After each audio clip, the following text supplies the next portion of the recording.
Kita ambil aja 2. Nah, ya. Itu ada melalui nur dan mengenal asal-usul diri. Kalau Bapak Ibu sudah mampu memahami dengan keikhlasan, dengan kekhusyukan, dengan rajak kepada Tuhan, insya Allah ya kita mampu mengenal siapa diri dan siapa Tuhan itu yang sebenarnya. Tampil melalui nur. Nih yang pertama dulu melalui nur.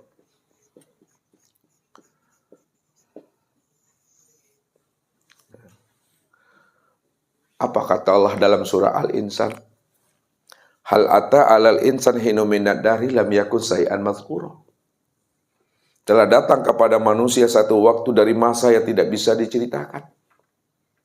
Tidak bisa disebut. Tidak bisa dianalisa dan dipikirkan. Kenapa tidak bisa diceritakan, dianalisa dan dipikirkan? Karena sesuatu itu belum ada. Sesuatu itu belum wujud. Apa maknanya sesuatu itu belum ada, sesuatu itu belum wujud? Langit dan bumi ini belum ada, Bapak Ibu. Jangankan langit dan bumi, belum ada. Aras luh kursi mahfuz juga belum ada. Jangankan aras luh kursi mahfuz belum ada. Sorga pun juga belum ada. Jangankan sorga, nur juga belum ada. Jangankan nur, Tuhan yang bernama Allah juga pada waktu itu juga belum ada. Lalu siapa yang ada? Yang ada adalah si Maha Ada. Kata-kata si Maha Ada juga belum ada. Oh dia Ustaz, ya kata dia juga belum ada. Paning aku. Itu yang katakan la sautun wala harfun itu.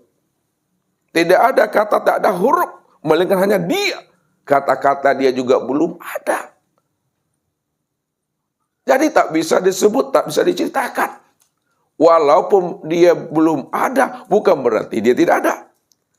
Walaupun belum bisa dikenal, bukan berarti dia tidak ada. Walaupun dia belum bisa diceritakan, bukan berarti dia tidak ada. Karena segala yang ada, segala yang wujud, segala yang kita ceritakan, itu asalnya daripada tiada. Tiada di dalam ketiadaan itu. Inilah yang dalam kekosongan tuh.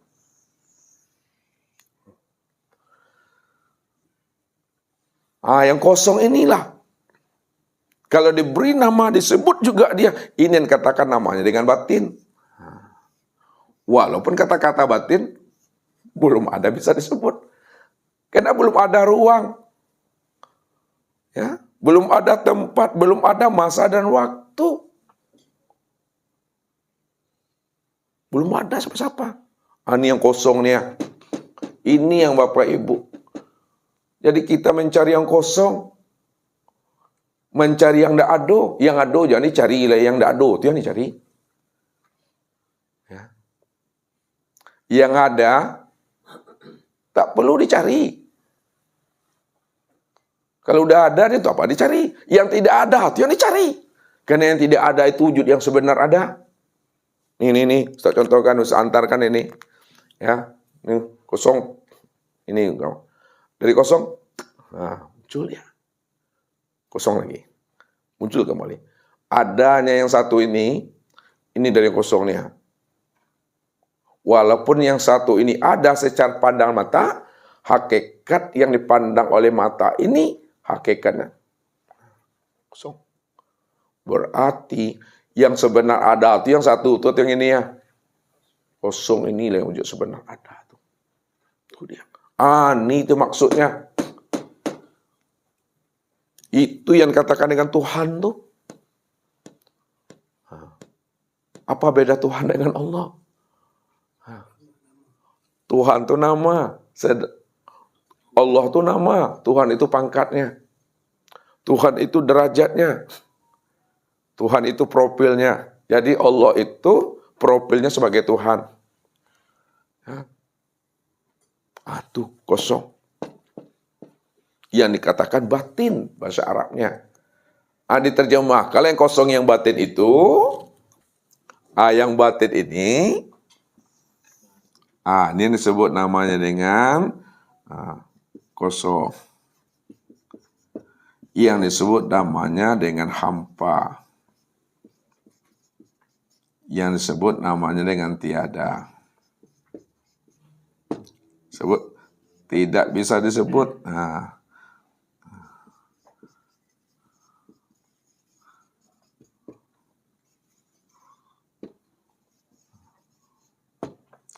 Karena dia adalah batin kosong hampa tiada, tidak bisa disebut. Dalam bahasa tauhidnya, ini disebut namanya dengan kunizat. Ini yang disebut namanya zatul bihal. Ini yang disebut namanya wujud hakiki. Ini yang disebut namanya wujud mutlak.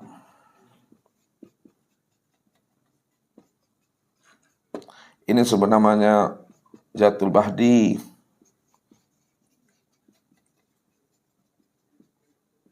Ini yang dikatakan namanya dengan hu. Jadi sengaja Ustadz buatkan banyak sinonim katanya. Supaya Bapak Ibu tidak tertipu dengan bentuk-bentuk kata, lapas, dan bunyi ketika Bapak Ibu mendengarkan orang membuka tentang rahasia Tuhan itu.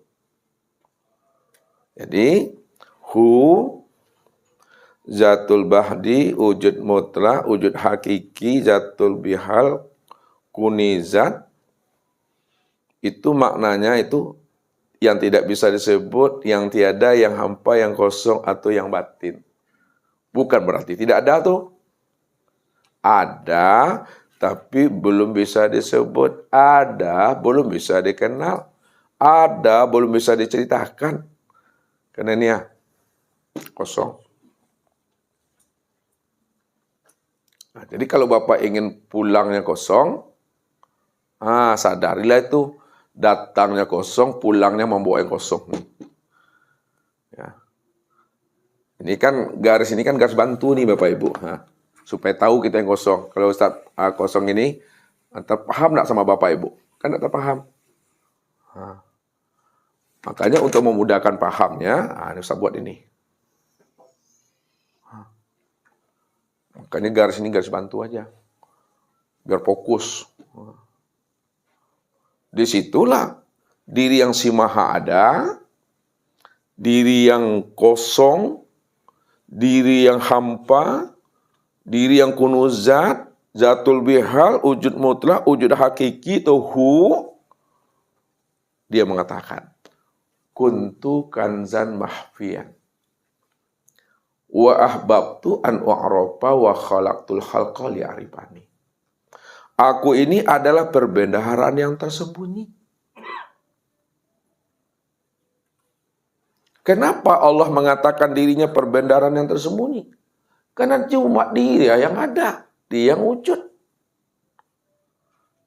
Namun wujud dan adanya itu masih tersembunyi, belum bisa disebut.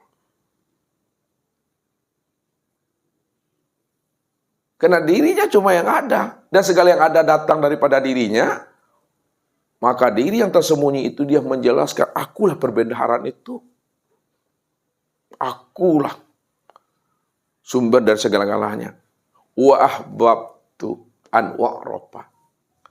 Lalu aku ingin dikenal. Aku suka. Aku pingin. Aku rindu. Siapa aku sebenarnya? Kalau aku ini Tuhan, siapa yang menjadi hamba? Kalau aku ini hamba, siapa yang jadi Tuhan? Maka aku ingin mengenal diriku. Supaya aku bisa dikatakan maha suci, maha terpuji, maha besar, maha di atas segala-galanya. Wa khalaqtul khalqa liya'rifani. Maka aku tajalikan diriku. Itu bahasa tauhid. Turun bahasa syariatnya. Maka aku ciptakan. Aku jadikan sesuatu itu dari diriku sendiri. Jadi Allah menciptakan sesuatu itu bukan di luar dirinya, karena dulu dirinya belum ada. Aku ciptakan sesuatu itu dari dalam diriku sendiri. Bahasa tauhidnya, tidak pernah aku menciptakan, tidak pernah aku menjadikan. Aku mentajalikan diriku. Supaya tajali diriku itu, dia mampu mengenal akulah yang wujud, yang zahir dan nyata pada dirinya. Maka ketika itu, terjadilah namanya nur.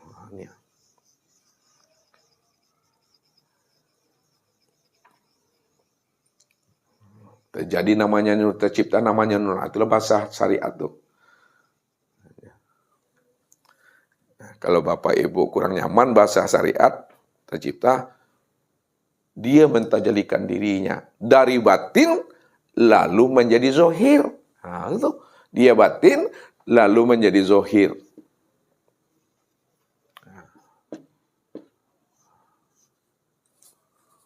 Ketika dia mentajalikan dirinya dari zahir, dari batin kepada zahir, dari kosong tiada menjadi ada, maka adanya itu, zahirnya itu, ini yang disebut namanya dengan nur. Nah, ini yang disebut namanya dengan nur. Nih.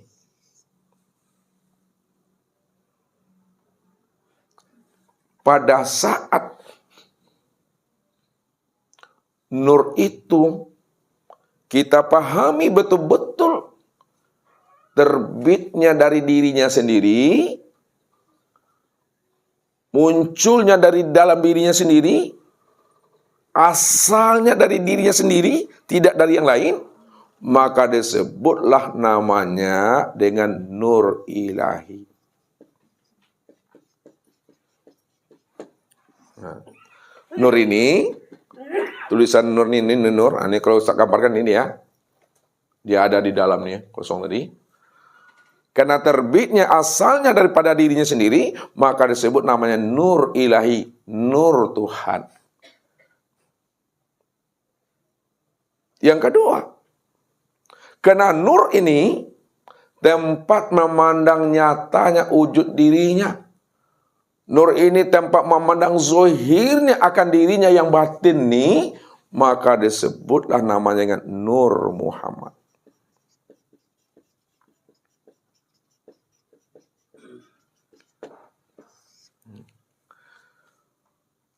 Yang mesti tertanam di dalam hati Bapak Ibu. Baik namanya Nur Ilahi maupun namanya Nur Muhammad. Hakikat kedua-duanya tiada lain itu adalah nur. Sedangkan nur itu adalah tempat memandang nyatanya wujud dirinya sendiri. Kalaulah nur itu tempat nyatanya memandang diri sendiri, maka nur itu tiada lain adalah dia. Maka disitulah yang dianya tadi, yang hu itu, menjelaskan dirinya Allah nurus samawati wal ard.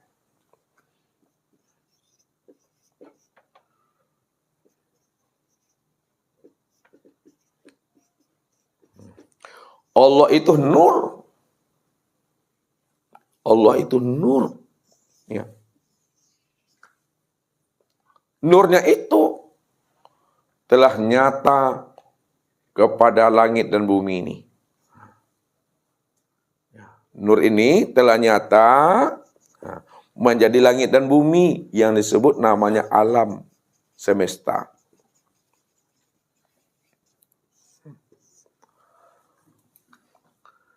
Jadi tak payah Bapak Ibu untuk mencari, menemui dan mengenal nur itu yang disebut namanya Nur Muhammad. Karena dia telah nyata, dia telah wujud, dia telah zahir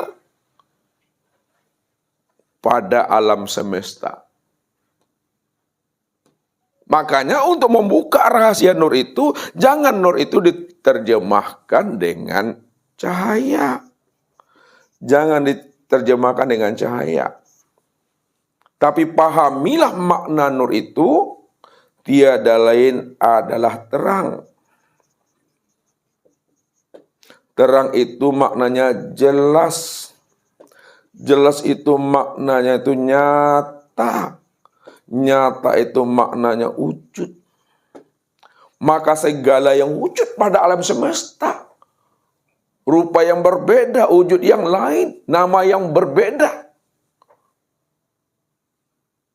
itu tiada lain adalah nur. Nur itu tiada lain adalah rahasia diriku.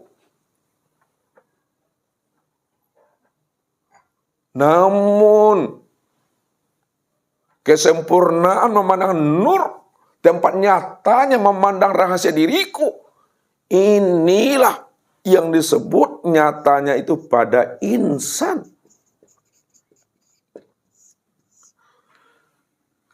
Siapa insan tuh?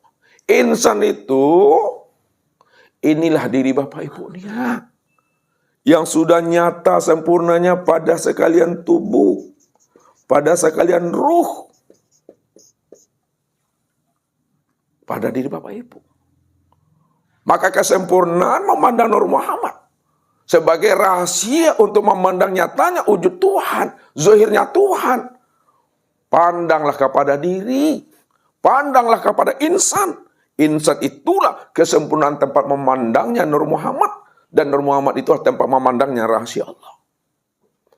Ini yang dikatakan Allah dalam sebuah hadis qudsi. Al-insanu siri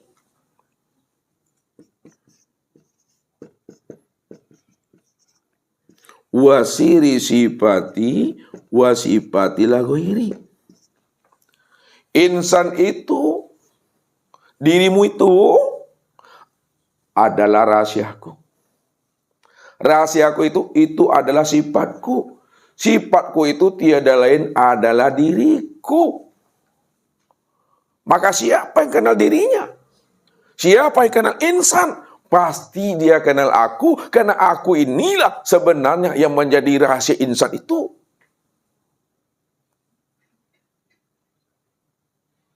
Ini yang dimaksudkan itu. Man arafa nafsahu faqad arafa rabbahu.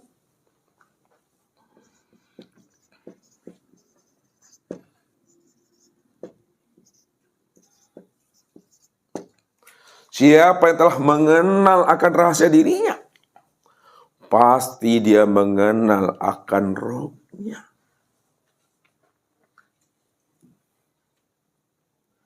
Karena roh itulah yang menjadi rahasia dirinya. Ana fi abdi, zahirun rabbi fi bani abdi. Aku ini sudah nyata pada dirimu. Wa fi anfusikum afala tubsirun. Kenapa tidak kamu pikirkan? Kenapa tidak kamu tilik? Tidak kamu pahami dan tidak kamu rasakan? Akulah sebenarnya yang menjadi rahasia dirimu. Rahasia dirimu itu aku. Akulah yang rahasia dirimu itu. Dirimu itu sebenarnya nggak ada. Kalaulah dirimu itu sebenarnya tidak ada, maka yang sebenar ada ya aku. Kalau aku yang sebenar ada, maka dirimu itulah kenyataan untuk memandang nyatanya aku. Tidak ada sebab-sebab, karena akulah wujud secara mutlak.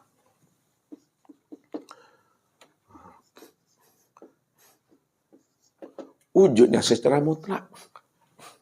Wujud yang secara mutlak itu tidak ada wujud yang lain. Tidak ada wujud siapa-siapa. Kalau masih ada wujud yang lain selain daripada dirinya, berarti Allah itu wujudnya tidak mutlak, karena ada diri yang lain. Karena dia cuma yang ada. Tidak ada yang lain. Maka di situ letaknya mutlak itu. Maka segala yang ada, segala yang wujud, inilah kenyataan untuk memandang nyatanya wujud Tuhan itu. Kalau Ustaz buat contoh Bapak Ibu untuk mendekatkan pemahaman Bapak Ibu, untuk mengenal wujud yang mutlak ini. Ini apa namanya Bapak Ibu? Kalau Bapak Ibu bahasa Selangornya nih, dua ini apa namanya tuh? Ini. Ini ya, Bapak tuh nih. Kalau bahasa Bapak Ibu, ini apa namanya nih? Iya. Ruang. Ruang ya. Nah, kita gunakan bahasa ruang. Kalau bahasa Pekemaru, kolong. Kolong sama dengan ruang. Nah, jadi mana yang nyaman Bapak Ibu, mana yang paham, ambil bagian itu. Pertanyaan Ustadz sama Bapak Ibu. Kolong, ruang, bukti adanya meja, atau meja ini bukti adanya kolong atau ruang tuh. Coba ibu-ibu lihat dulu. Ibu-ibu, ada Bapak boleh? Adanya meja. Hah? Meja. Pertanyaan Ustadz, ya. Yang ditanya yang dijawab. Yang nggak ditanya jangan dijawab. Kolong bukti adanya meja, meja bukti adanya kolong. Mana yang benar dari dua itu? Halo Bapak Ganteng. Nah, Bapak lah.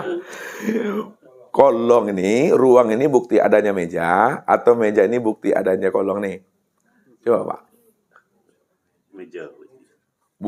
Meja bukti adanya kolong. Ada yang berani tampil beda? Coba angkat tangannya. Alhamdulillah. Yang benar itu apa yang disampaikan beliau ini ya, mewakili. Ya boleh Bapak Ibu nanti pulang. Kena mau bawa pulang, ustaznya pulang. Meja inilah bukti adanya kolong, bukan kolong bukti adanya meja. Meja inilah bukti adanya ruang, bukan ruang ini buktinya meja. Kalaulah ruang ini buktinya meja, lihat, kalaulah kolong ini buktinya meja, Ustadz angkat mejanya, basuh Ustadz kiak meja kok, angkat, ada enggak kolong yang itu? Tidak ada. Ustadz letakkan meja lagi, ada enggak kolongnya? Nah, berarti bukan ruang, bukan kolong bukti adanya meja. Yang benar, sampai beliau, meja inilah bukti adanya ruang nih. Ya. Makna yang sebenarnya, nah baru Ustadz bawa kan? Pertanyaannya kembali, untuk beliau nih. Langit dan bumi ini bukti adanya Allah, atau Allah itulah bukti adanya langit dan bumi? Oh. Allah itulah bukti adanya langit dan bumi. Alhamdulillah. Allah itulah bukti langit dan bumi. Bukan bumi ini, bukan langit ini, bukan alam ini bukti adanya Allah. Kalaulah alam ini bukti adanya Allah, maka lebih dahulu alam daripada Allah. Kalau alam tak ada, tentu Allah tak ada. Yang benarnya apa yang disampaikan beliau? Allah itulah buktinya langit dan bumi. Allah itulah bukti adanya alam. Tidak pun ada alam, Allah ada. Karena adanya alam itu karena Allah. Kalaulah Allah bukti adanya langit dan bumi, kalaulah Allah bukti adanya alam, lalu alam, langit dan bumi ini apa bagi Allah? Itu tempat memandang kezahiran Allah, tempat memandang wujud Allah. Kalaulah langit dan bumi ini tempat memandang nyatanya Allah, wujud Allah, maka dikatakanlah langit dan bumi dan alam ini disebut wujudullah. Wujudullah.